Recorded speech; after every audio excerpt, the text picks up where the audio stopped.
PCdoB tem uma posição conhecida de Vossa Excelência e foi externalizada por mim naquela tribuna quando atentaram a dignidade da palavra de Vossa Excelência ontem. Presidente, primeira questão é a seguinte, isso aqui é um problema pessoal do vereador Iago com o senhor e da associação Todos por Caxias com o senhor. Esse é um problema pessoal. E do vice-prefeito, está todo mundo nesse rolo.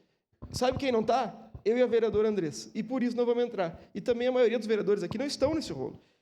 Mais do que isso, presidente, tem tipo penal, tem crime, tem contravenção, tem delito comunicado, vereador Edson. O senhor é da polícia? Não. Então, bom que comunique a polícia. Tem responsabilidade civil, dano material existencial, dano moral. Eu não sou juiz. A Justiça Comum é competente para fazer isso.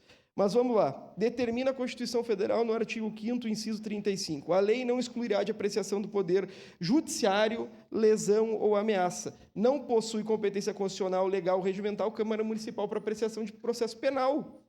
Essa é a grande questão. Eu discordo da conduta, acho que pode haver injúria, pode haver difamação, mas eu não fiz concurso para juiz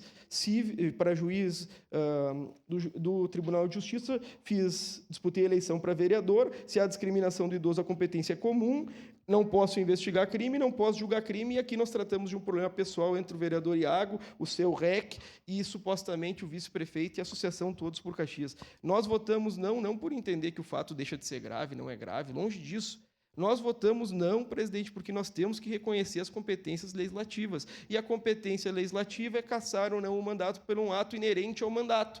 Se o vereador Iago brigou com a Associação Todos por Caxias, que brigou com o Nesplo, que brigou com o seu REC, não tem nada a ver com a Câmara de Vereadores, infelizmente. E, de outra forma, presidente, a petição é muito bem escrita. Parabéns para quem escreveu. Agora, a grande questão é que deve ser direcionada ao Poder Judiciário, não a essa Casa Legislativa. Por isso, votaremos não, presidente. Muito obrigado. Obrigado, vereador.